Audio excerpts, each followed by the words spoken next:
Bearing in mind this video is a tutorial on how to just drive fast, so I won't be explaining what obviously how to turn off traction control or any assists.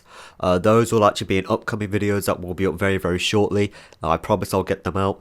This video is just to basically tell you how to find that little bit of extra time on the F1 games. Bearing in mind it can also be a little bit helpful to those of you who aren't really good at this game at all. You can still learn a thing or two, so just bear with it, and yeah, I hope you enjoy. So I'm going to start this tutorial off with this first clip in Australia. So I'm going to play this clip in its full length and speed for you guys, so you can just, you know, get a feel for how I'm driving without me constantly pausing the video, which I will do after. So as you can see, they're always using up all the road possible without exceeding track limits there. And now coming into this corner here, had a little bit of a lock up. Now I'll go through that later as to why that was quite slow, and I'll compare it with a lap that was in which I did that corner a lot better. But yeah, just giving you a feel for how I'm driving, and so you can maybe try and it'll help you, you know, replicate it or compare your driving with it and see what you have to do. Now let's get into explaining this. So coming into the corner here, I'm fully focusing on that braking marker, and now fully focusing on that apex there. You know, it's the one thing you want to be hitting the apex. It's the fastest route throughout the entire track, so you really want to be concentrating on it.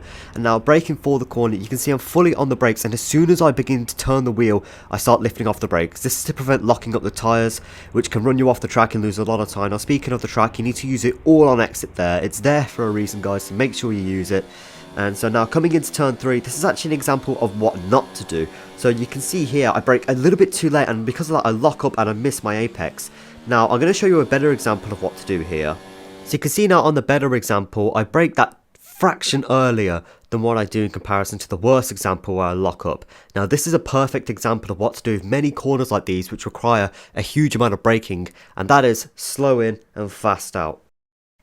So here's a better example once again. I brake very late, but it's still just enough to execute the corner nice and steady, and then set up my car better to then power out of the corner. Now compare it to the worst example. Initially I actually gained a lot of time in the braking zone as I broke a lot later, but you can see I lose it all on exit there. So now going back to the better example, I'm going to focus now on what I actually did under braking, because I did something a little bit different here. So once again, focusing on your braking marker and then on your apex there, the normal stuff. And then as I begin to brake here, I start lifting off the brakes as I start to turn. But look, for a split second there, I stopped turning again. And this is because I felt a lockup coming on. So to counteract that lockup, I decided to just stop turning the wheel for a split second. So let me show you this again in more detail. So I'll start lifting off the brakes as soon as I begin to turn. But you can see here now, I'm turning and I'm lifting off the brakes. But then I actually stopped turning there as I felt a lockup coming on. And the way to counteract that, of course, is to not turn, is to counteract a lockup. And then as you can see there, shifting up to third gear there. Now shifting is something that can also gain you a lot of time in F1 2019, and it brings us on to our next lesson. So coming into turn 3 here, as you can see, focusing once again on your braking marker and then shifting all your attention to that apex. And now coming through here, you can now see I do one last shift just before I reach the apex there, and that's just to get myself a little bit more rotation.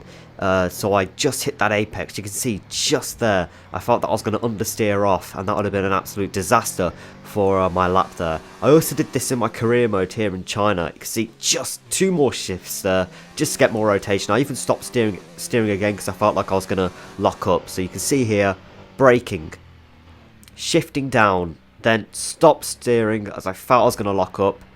Then actually short shifting there, that's another thing. If you obviously want more sufficient traction up the corner, I would recommend short shifting. So just to recap of an earlier lesson, as you can see, focusing on that braking marker for a split second and shifting all your attention to that apex, guys. If you can do that, then you'll hit it and you'll gain a lot of time coming out of the corner there. And that's it, basically. So now the final lesson is actually what you want to do when you get towards your apex, you know. I would suggest just clipping the apex. Don't miss the apex. That's obviously you're never really going to want to do that. And don't obviously completely jump over it, otherwise you're going to unsettle your car and you're going to lose a lot of time and possibly spin out. So coming into the corner here, this is the bad example. As you can see there, it looks good, but I didn't actually clip the apex at all. Now I'm going to take you through a better example of what to do here. You see through here, I clipped that apex just a little bit and I gained a lot more time there. Now I'm going to show you as to why that happens. So coming here on the worst example, you'll see I did that last little shift way too early. So that little shift to get you a little bit more rotation, I did it way too early there, and so therefore scrubbed off a lot of speed, lost the back end a bit and missed my apex. Whereas here, I did it just before I hit the apex there. Always do it as you know, just about to hit the apex is what I'd say. Again, if you're always focusing on that apex, you'll sort of get a feel as to what to do.